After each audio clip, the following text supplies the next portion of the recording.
bersyukur kepada Allah karena berkat izin dan irodahnya kita masih diberikan nikmat sehat, nikmat panjang umur oleh Allah Subhanahu wa Ta'ala. Mudah-mudahan nikmat sehat dan panjang umur ini bisa kita manfaatkan untuk memperbaiki diri kita, memperbanyak ibadah dan mendekatkan diri kepada Allah Subhanahu wa Ta'ala. Amin ya rabbal alamin. Salawat salam kita sampaikan kepada panutan abadi kita Rasulullah Muhammad sallallahu alaihi wasallam. Semoga kita termasuk umat yang mencintai Nabi dan mudah-mudahan Nabi mencintai kita. Amin ya rabbal alamin. Baik, kita manfaatkan waktu yang singkat ini. Kita akan membahas satu tema, yaitu belajar dari masa lalu, membangun masa yang akan datang. Untuk mengawali kajian ini, kita akan membuka Al-Quran surat Al-Baqarah, surat kedua, ayat 269. A'udzu billahi minasyaitonir rajim. Bismillahirrahmanirrahim. Yu'til hikmata man yasha' wa man yu'tal hikmata faqad utiya khairan katsira wa ma yadhakkaru illa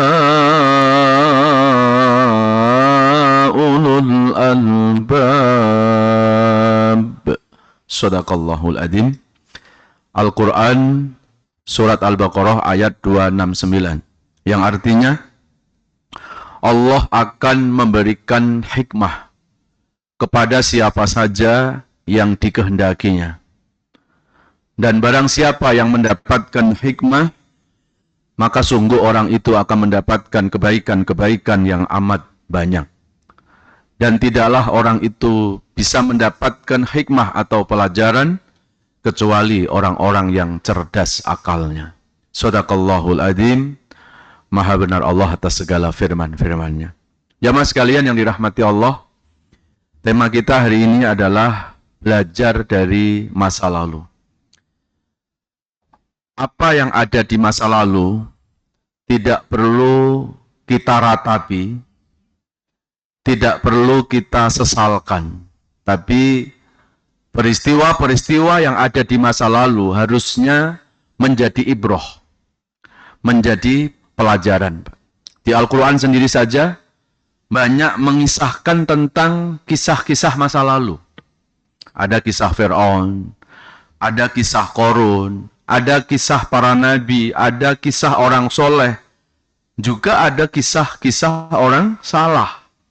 Apa tujuannya Allah itu merekam sejarah di masa lalu? Tujuannya bukan hanya sekedar untuk dongeng, bukan sekedar untuk cerita, supaya kisah-kisah di masa lalu itu menjadi ibroh, menjadi pelajaran buat kita.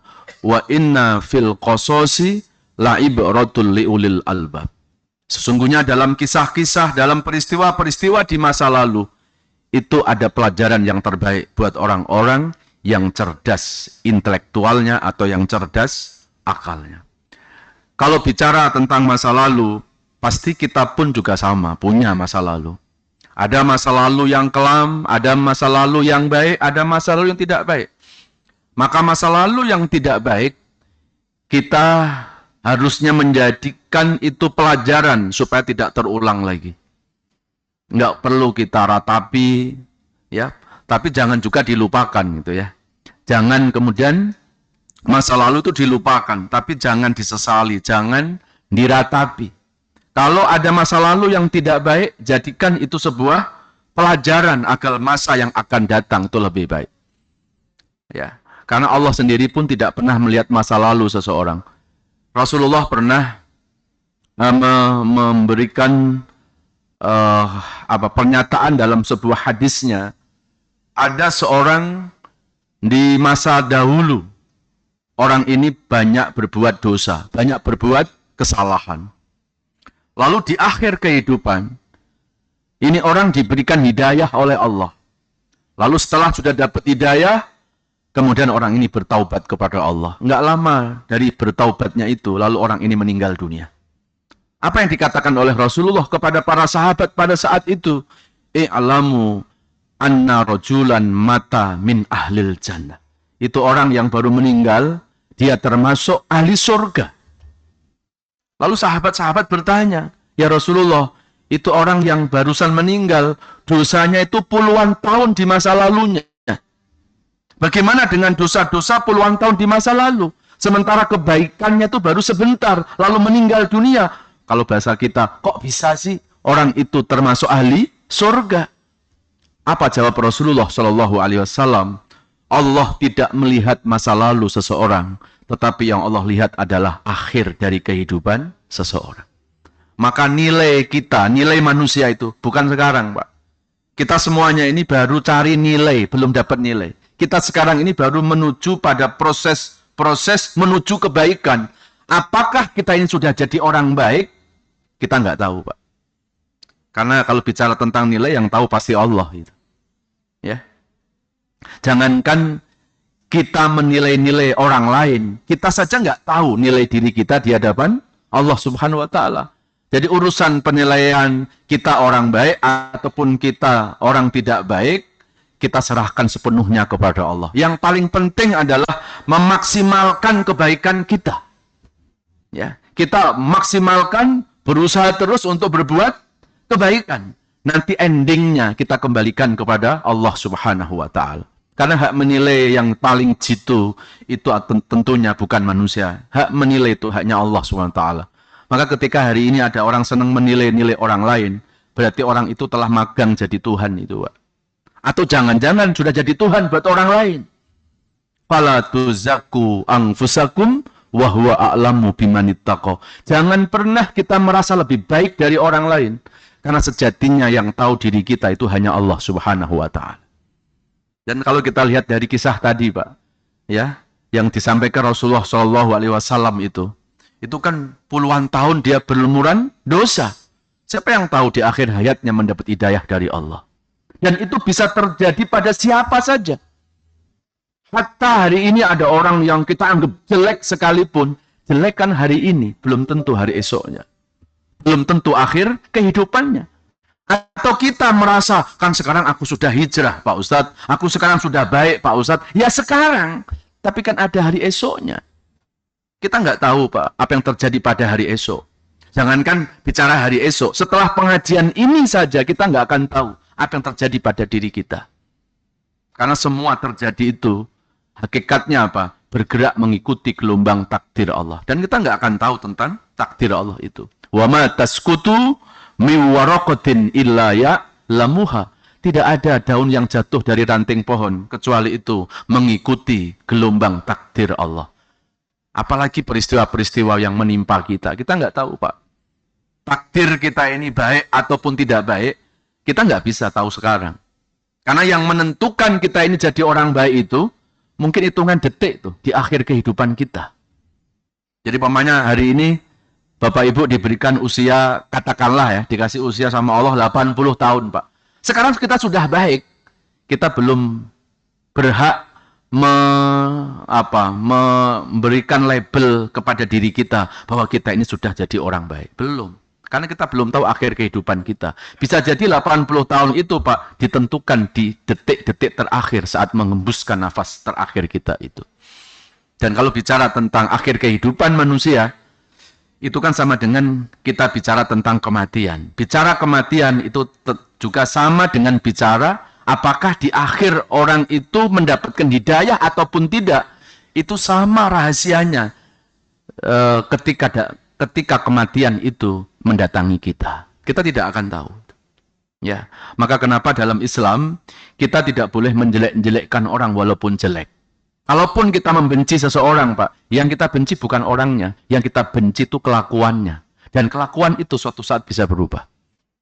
Ya, kalau kita buka di dalam sejarah para sahabatnya Rasulullah SAW, kan ada sahabat Nabi, Pak, yang dikatakan oleh Rasulullah mustaqotun ilal jannah. Sampai Nabi sendiri mengatakan, ada 10 sahabat yang mustaqotun ilal jannah, yang dirindukan oleh surga. Jadi kalau kita kepengen masuk surga, ini 10 sahabat Pak, dirindukan sama surga. Betapa istimewanya 10 sahabat itu. Siapa di antara 10 sahabat itu? Saya ambil salah satunya saja. Salah satu sahabat di antara 10 yang dirindukan surga adalah Sayyiduna Umar bin Khattab. Coba kita buka sejarahnya. Bagaimana di masa lalunya Umar bin Khattab? Sebelum mendapat hidayah, sebelum mendapatkan Islam, Umar bin Khattab Pak, kalau sekarang ini disebut mbahnya preman gitu. Kenapa dikatakan mbahnya preman ya? Kalau preman-preman sekarang, katakanlah nih preman ini sudah pernah berbuat kriminal, membunuh orang. Saya yakin ya dibunuh sama preman itu nggak mungkin anaknya sendiri Pak. Umar bin Khattab Pak, membunuh anaknya dikubur hidup-hidup. Ya, coba bisa dibayangkan anak kandungnya sendiri. Karena pada saat itu Umar belum masuk Islam dan pada masa itu masih disebut dengan kaum jahiliyah. Pada masa itu, kaum perempuan itu sangat dimarginalkan oleh kaum laki-laki. Bahkan ada orang tua punya anak perempuan itu merasa malu. Itu dianggap aib, Pak. Dan pada saat itu, Umar bin Khattab melahirkan anak perempuan. Dikubur, Pak, hidup-hidup. Ya, itu yang saya katakan tadi, mbahnya preman. Gitu. Tapi coba kita buka dalam sejarah perjalanannya beliau sampai akhirnya mendapat hidayah, sampai akhirnya mendapatkan Islam itu. Ya, akhirnya dalam perjalanannya, beliau mendapatkan hidayah. Dan ketika beliau mendapat hidayah, begitu luar biasanya semangat ibadahnya, semangat keimanannya. Ya, bahkan dalam satu riwayat, Sayyidina Umar itu Pak, setelah dapat hidayah, itu sering sholat subuh dengan wudhu isya. Ya, sholat subuh dengan wudhu, maksudnya apa itu Pak? Berarti malam itu begadang. Bukan buat nonton bola, bukan. Malam-malam itu dihabiskan untuk beribadah kepada Allah. Malam-malam itu dihabiskan untuk bernostalgia, bermesraan dengan Allah. Sehingga sholat subuhnya aja pakai wudhu, sholat isya. Ya mungkin sekarang jamaah juga ada yang ngomong, Pak Ustadz saya juga bisa Pak, sholat subuh dengan wudhu isya. Ya karena sholat isyanya jam 3 gitu ya. Langsung nyambung, nah, subuh beda kelas. Kalau Sayyidina Umar itu Pak, terkenal tidak pernah Rasul itu nggak pernah Sayyidina Umar itu ketinggalan rakaat berjamaah dengan Rasulullah SAW. Jadi isyanya pasti berjamaah gitu. Ya, mungkin di antara kita ada yang mengatakan, kok bisa Sayyidina Umar sholat subuh dengan wudhu isya? Malam kan panjang. Ya, buat orang yang sudah merasakan kenikmatan, Pak. Ya, maka waktu yang panjang pasti akan terasa sebentar. Ya, tapi kalau kita menganggap ibadah itu masih beban, ya, menganggap ibadah itu masih sebatas hanya menggugurkan kewajiban, ya beda pasti. Ya, tapi kalau kita sudah merasakan nikmatnya beribadah, saat itu kita merasa berdialog, bernostalgia, bercurhat dengan Allah Subhanahu wa taala, malam yang panjang terasa sebentar. Ya. Kan beda orang yang mendapat kenikmatan sama tidak mendapat kenikmatan. Masih ingat nggak ini yang sudah pada nikah, waktu pengantin baru, satu malam lama apa sebentar itu? Dibandingkan orang sakit gigi gimana? Ya. Padahal malamnya waktunya sama. Tapi yang sakit gigi mengatakan panjang Pak Ustadz waktu malam itu. Karena dia merasakan sakit Pak. Tapi buat orang yang mendapatkan kenikmatan, masa malam itu terasa sebentar. Itu barangkali sedikit gambaran saja. Sayyidina Umar sudah merasakan lezatnya beribadah. Sudah merasakan bermesraan dengan Allah. Ya, bermesraan dengan Allah. Ibadah itu kan hakikatnya apa Pak? Kita lagi curhat. Kita lagi berdialog dengan kekasih abadi kita Allah Subhanahu wa taala. Ya. Dan dalam satu riwayat lagi, Sayyidina Umar itu, Pak, ketika lewat di sebuah jalan yang pernah dilewati oleh Sayyidina Umar, setan tuh nggak berani lewat jalan itu. Bisa dibayangkan itu. Jadi setiap jalan yang pernah diinjek kakinya Sayyidina Umar, setan tuh nggak berani lewat jalan itu. Ya. Begitu luar biasa kekuatannya iman dan ibadah Sayyidina Umar bin Khattab. Ya, waktu beliau menjadi menjadi khalifah, kalau sekarang presiden gitu ya.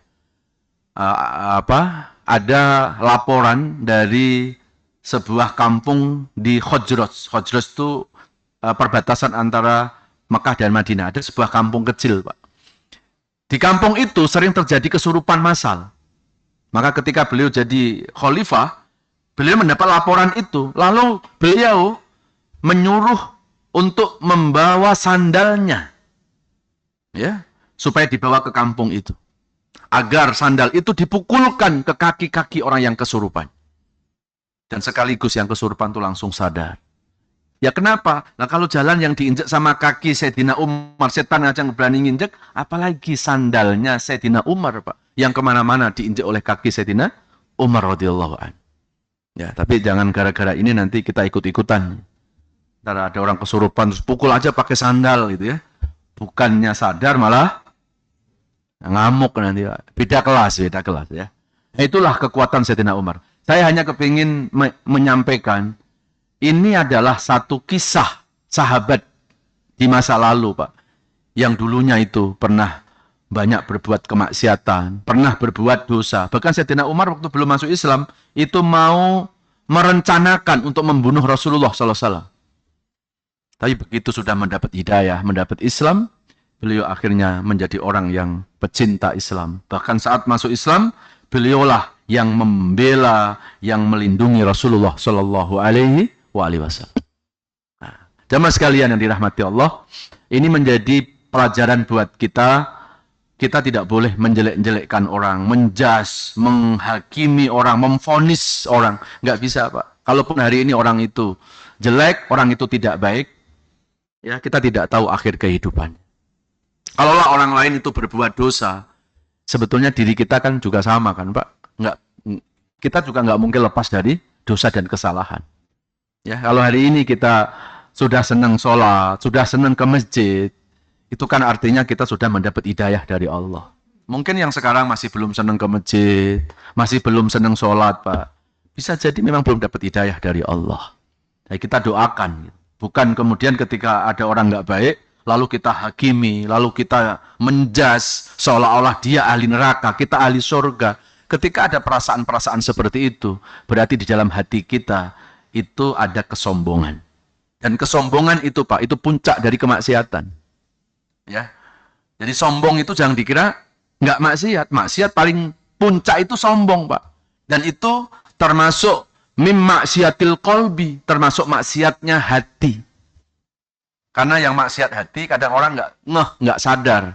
Tapi kalau yang berbuat maksiat, berbuat dosa itu adalah fisik kita, nah di situ baru orang sadar. Padahal dosa yang dilakukan oleh hati itu jauh lebih besar daripada dosa yang dilakukan oleh fisik kita. Kenapa, Pak? Karena ukuran baik dan tidaknya seseorang bukan pada fisik. Ukuran baik dan tidaknya seseorang itu ada dalam hatinya. Jadi, ya. Nah, jamaah sekalian yang dirahmati Allah Subhanahu wa taala.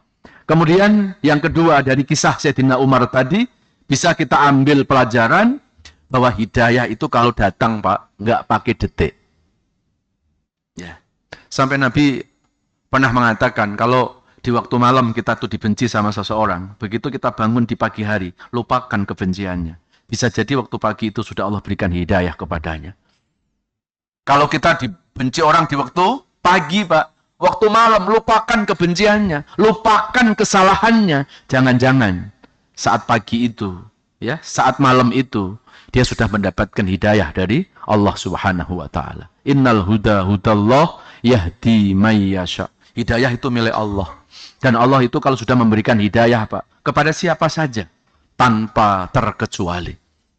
Ya. Dan orang yang diberikan hidayah oleh Allah, itulah orang-orang yang dipilih oleh Allah Subhanahu wa taala. Kalau harta, jabatan, Pak, semua orang dikasih sama Allah.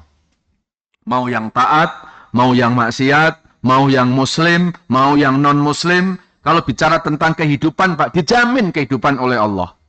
Tapi apakah semua orang itu akan dapat hidayah? Belum tentu, Pak. Maka hidayah itu lebih dari harta benda. Hidayah itu lebih dari apa? Dari kekayaan. Maka para nabi, Pak, para nabi itu selalu berjuang untuk menyampaikan hidayah itu. Ya, bahkan tidak sedikit kan? Para nabi itu berkorban demi harta, demi nyawa, karena untuk menyampaikan hidayah kebenaran itu. Tapi hari ini, kita lihat sebaliknya. Kalau dulu para nabi berkorban dengan harta, dengan jabatan, untuk mempertahankan apa? Hidayah kebenaran. Hari ini justru kebenaran dikorbankan demi harta, demi jabatan, dan seterusnya. Na'udzubillah min dzalik. Ya. Kenapa hidayah itu termasuk nikmat yang termahal, Pak? Hatta keluarga Nabi pun tidak selamanya dikasih hidayah loh, Pak. Kita kan bisa buka sejarah. Bagaimana Nabi Nuh sama Nabi Lut, Pak. Dua-duanya seorang Nabi. Tetapi anak istrinya Nabi Nuh kafir. Istrinya Nabi Lut kafir kepada Allah. Ya, daraballahu masalal lil ladina kafaru imra'ata Nuhin wa imra'ata Lut kanata tahta abdaini min ibadina solihaini fa khonatahuma falam yughniya anhuma minallahi syai'a wa qilat khulan nar ma'ad dakhilin. Itu Allah jelaskan dalam surat At-Tahrim surat 66 ayat yang ke-10. Allah memberikan percontohan dua nabi, yaitu Nabi Nuh dan Nabi Lut. Dua-duanya istrinya itu kafir kepada Allah. Begitulah mahalnya hidayah. Hatta istrinya Nabi saja, Pak, belum tentu loh, Pak, diberikan hidayah oleh Allah. Kita keluarga Nabi bukan, tapi Allah pilih kita mendapatkan hidayah. Maka ini jangan sampai hilang. Ya, mendapatkan hidayah itu nggak mudah. Tapi merawat hidayah itu juga tidak lebih mudah. Merawat hidayah itu sangat susah. Maka salah satu kunci untuk merawat hidayah itu ya, diantaranya ini, Pak. Kita banyak-banyak beribadah. Terus kemudian kita sering-sering hadir di majelis ilmu, di pengajian. Itu juga salah satu cara untuk merawat hidayah, untuk merawat iman kita. Karena iman itu kan fluktuasi, Pak. Kadang naik, kadang turun. Jangankan kita diberikan cobaan yang besar, kadang tanggal muda sama tanggal tua saja bisa mempengaruhi iman kita. Gitu. Ya, saat tanggal tua baru doanya panjang kali lebar itu ya. Ya karena butuh sama Allah. Kan biasanya manusia begitu, Pak. Saat susah baru dekat sama Allah. Begitu dihilangkan kesusahannya, Allah di nomor kesekiankan. Wa minan nasi may ya'budullaha ala harf fa in asabahu khairun itma'an nabi wa in asabahu fitnatun inqalaba ala wajhihi khasirat dunya wal akhirah dzalika huwal khusranul mubin. Al-Hajj surat 22 ayat yang ke-11. Jadi ada sebagian manusia itu ibadah setengah-setengah. Kalau dikasih kesulitan baru tuh dia dekat sama Allah. Ya, begitu dihilangkan kesulitannya, begitu dikasih keberhasilan, dia menganggap, Pak, keberhasilan itu karena kompetensi dirinya. Dia nggak sadar keberhasilan itu karena pertolongan Allah. Dan bahkan banyak orang itu lulus ketika diuji dengan kesulitan, tapi banyak orang tidak lulus justru ketika diuji dengan kesenangan. Karena kesenangan itu mengelabui manusia, Pak. Sama kalau kita bawa kendaraan di jalan yang jelek. Biasanya kalau kita berkendara di jalan jelek, nggak mungkin ngebut kan, Pak. Malah hati-hati kita. Dan jarang tabrakan di jalan yang jelek. Justru tabrakan itu kebanyakan di jalan-jalan yang mulus. Dan begitulah gambaran hidup. Kadang-kadang orang kalau dikasih kesulitan, malah hidupnya itu lebih apa? Lebih lempeng gitu. Tapi begitu dikasih kesenangan, Pak, disitulah mulai. Ya, mulai apa? Mulai melupakan Allah. Dia menganggap seolah-olah apapun keberhasilannya itu karena hasil usahanya sendiri. Padahal itu adalah ada campur tangannya Allah. Ada pertolongan Allah subhanahu wa ta'ala. Nah, jamaah sekalian yang dirahmati Allah subhanahu wa ta'ala. Jadi masa lalu kita jangan lupakan, ya, jangan dilupakan, dijadikan itu sebuah ibroh.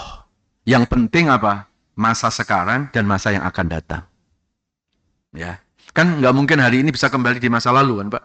Makanya nggak usah kita tenggelam di masa lalu, tapi jangan dilupakan. Tetap aja diingat.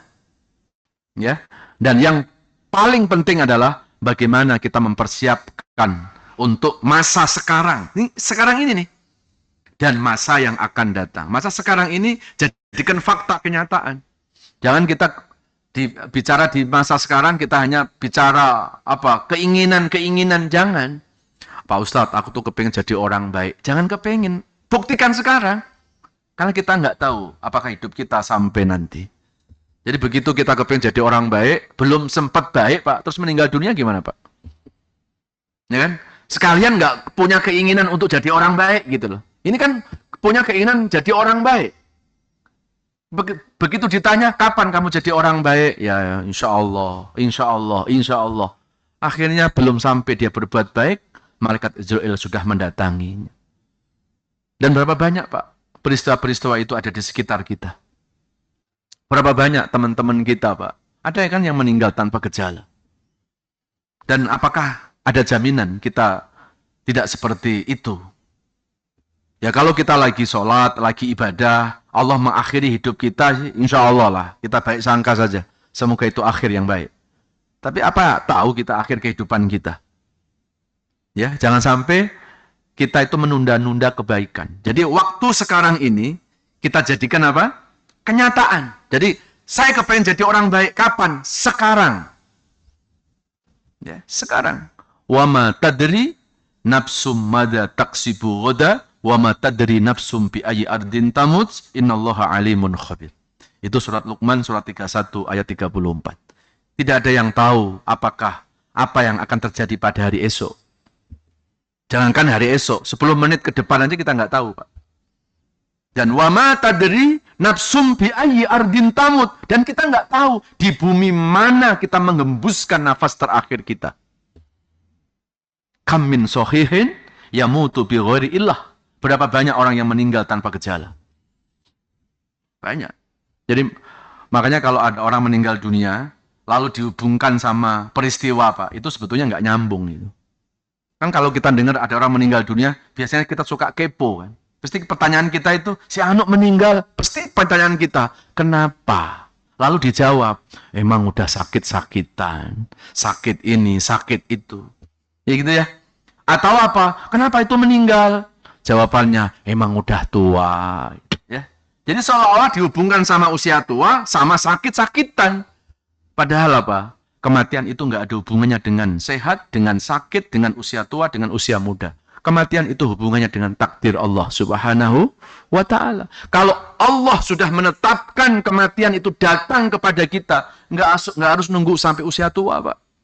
Orang bayi-bayi meninggal juga banyak kok. Anak muda meninggal juga banyak. Ya kan? Orang yang tidak ada gejala sakit pun meninggal banyak. Ya kan? Yang belum lama Mbak Marisa Haq namanya. Kalau kita lihat cerita dari keluarga terdekatnya itu, begitu beliau sangat apik menjaga kesehatannya, sampai ketika ngajar sangu makanan dari rumah, karena untuk menjaga pola hidupnya. Tapi ternyata meninggal, ya, tanpa gejala. Jam 11 malam itu dilihat akhir cat di HP-nya itu masih aktif jam 11. Jam 12 tiba-tiba sesak napas dan kemudian dilarikan ke rumah sakit. Dari rumah ke rumah sakit itu nggak sampai setengah jam, meninggal dunia. Gitu kan? Nah, berarti kematian itu nggak ada hubungannya sama sakit. Nggak ada hubungannya sama sehat. Nggak ada hubungannya sama usia tua, usia muda. Kematian itu hubungannya dengan takdir Allah Subhanahu wa Ta'ala. Walikulli ummatin ajal fa idza jaa ajaluhum la yastakhiruna sa'atan wa la yastaqdimun. Itu surat Al-A'raf surat ke-7 34. Ketika ajal sudah datang, tak bisa maju, tak bisa mundur. Ya. Qul innal mautal ladzi tafirruna fa innahu mulaqikum summa turadduna ila alimil ghaibi wasyahadah fayunabbiukum bima kuntum ta'malun. Sesungguhnya kematian yang banyak manusia itu lari dari kematian itu, maka fa innahu mulaqikum, kematian akan menjumpainya. Dan kematian itu menurut ayat tadi apa, Pak? Adalah fasumma turadduna ila alimil ghaib. Setelah kematian itu kita akan dikembalikan kepada siapa? Yang memiliki alam gaib. Siapa itu? Allah. Ya, karena kita milik Allah, maka kita pun akan kembali kepada Allah Subhanahu wa Ta'ala. Istri sebetulnya bukan milik suami, suami juga bukan milik istri. Dan kalau suatu saat di antara pasangan itu salah satunya diambil oleh Allah, ya pasangannya harus ikhlas. Kenapa? Yang ngambilnya itu yang punya, Pak.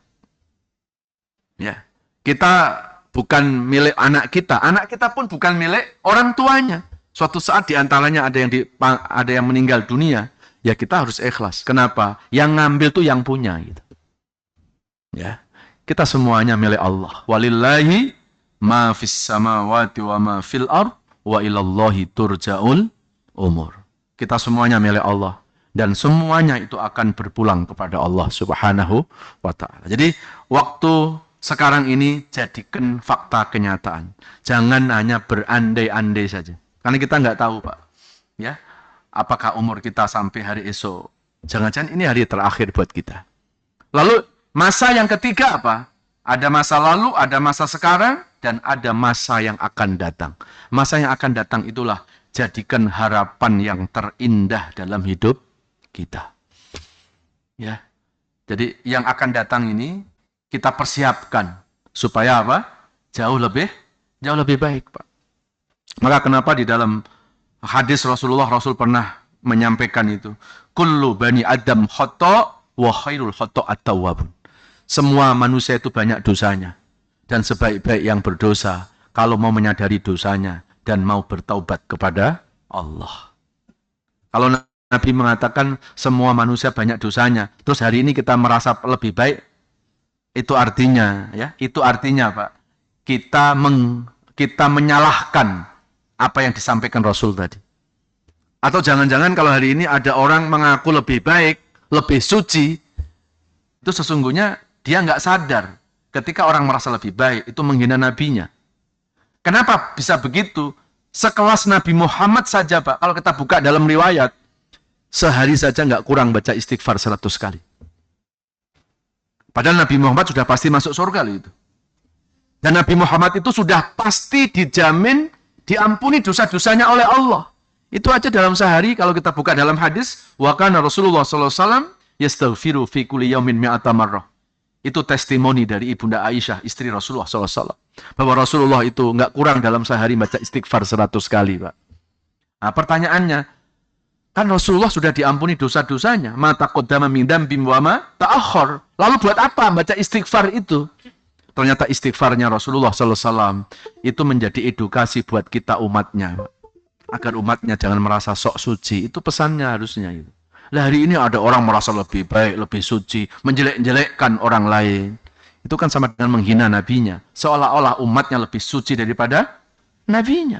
Orang Nabi Muhammad saja yang jelas-jelas pasti masuk surga. Rasul pun nggak kurang loh baca istighfar, minta ampun kepada Allah. Lalu hari ini kita merasa paling benar, paling suci, Pak. Ya, maka kita belajar menanamkan sifat apa? Salamatis sudur. Apa salamatis sudur itu, Pak? Fokuskan untuk melihat kekurangan dan kesalahan diri kita, sehingga tak ada waktu lagi untuk melihat kekurangan orang lain. Kalaulah orang lain hari ini punya dosa, kita pun sama kok, Pak. Ya, kita pun juga pernah berdosa. Ya, jangan-jangan gitu, kalau kita lihat orang berdosa itu, Pak, jangan-jangan yang harus kita pikirkan gini, jangan-jangan dosaku lebih banyak daripada dia. Ya, kan kita nggak tahu. Ya, kalau hari-hari ini Bapak Ibu sudah senang sholat, senang ibadah, karena Allah sudah ngasih hidayah, Pak. Coba flashback, Pak. Coba kita lihat ke belakang, 30 tahun yang lalu, atau 20 tahun yang lalu. Habis duhur kita ada di mana? Ya. Nah, kalau hari ini ada orang yang, maaf, belum senang ke masjid, belum senang sholat, belum senang ikut kajian, pantas nggak kita langsung menjelek-jelekkan, Pak? Padahal dulu tuh diri kita juga, gitu. Ya, kenapa nggak kita doakan? Ya, kenapa nggak kita dekati biar mereka itu mendapat hidayah dari Allah Subhanahu wa Ta'ala. Ya, jadi masa yang akan datang ini harusnya menjadi masa di mana kita harus lebih baik dari sebelumnya. Mangkana yaumuhu khairun min amsihi fahuwa robih. Barang siapa yang hari ini lebih baik daripada hari kemarin, dialah orang beruntung. Barang siapa yang hari ini sama dengan kemarin, rugi. Dan barang siapa yang hari ini lebih jelek dari hari kemarin, maka itulah fahuwa syaqiyun. Itulah tanda orang yang celaka. Ya, mudah-mudahan kita semuanya ditakdirkan oleh Allah Subhanahu wa Ta'ala menjadi orang-orang yang selalu berusaha untuk memperbaiki diri. Dan semoga Allah selalu menjaga kebaikan-kebaikan kita. Amin ya Allah, ya Rabbal Alamin. Baik, saya kira itu yang bisa disampaikan hari ini. Semoga ada manfaat. Masih ada waktu 5 menit. Ada pertanyaan? Sebelum kita tutup doa? Cukup? Baik, kita tutup dengan doa. Semoga doa-doa kita dijabah oleh Allah Subhanahu wa Ta'ala. A'udzubillahi minasyaitonirrajim. Bismillahirrahmanirrahim. Alhamdulillahirabbil alamin. Allahumma shalli ala Muhammad wa ala alihi wa sahbihi wa barik wa sallim ajmain. Ya Allah ya Rahman, ya Allah ya Rahim. Ya Allah ya mujibas sailin. Istajib du'aana ya sami'at du'a wa ya arhamar rahimin. Ya Allah, bila hidup ke depan kami ini masih membawa kebaikan-kebaikan, mohon ya Allah, berkahi dan panjangkan usia kami. Berikan kesehatan jasmani rohani kami, ya Allah. Angkat seluruh penyakit-penyakit kami baik penyakit fisik maupun penyakit hati yang susah diobati. Ya Allah, berikan keikhlasan dan kesabaran dalam menjalani sisa-sisa hidup ini, ya Allah. Jadikan sisa-sisa hidup kami ini menjadi hidup yang jauh lebih baik. Hidup yang lebih berkah. Hidup yang penuh ibadah. Hidup yang selalu mampu memperbaiki diri. Ya Allah, dari mulai hari ini sampai Engkau mencabut nyawa kami, tetapkan iman dan Islam kami, ya Allah, sehingga hanya nama-Mu yang kami sebut ketika kami menghembuskan nafas terakhir kali. Ya Allah, sebelum ajal menjemput kami, izinkan kepada kami untuk bertaubat kepadamu, ya Allah.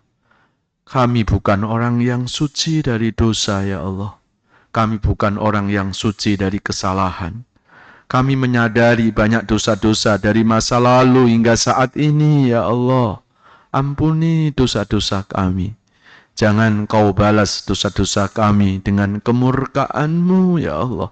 Jangan Kau balas dosa-dosa kami dengan musibah-musibah yang selalu menghampiri hidup kami, ya Allah.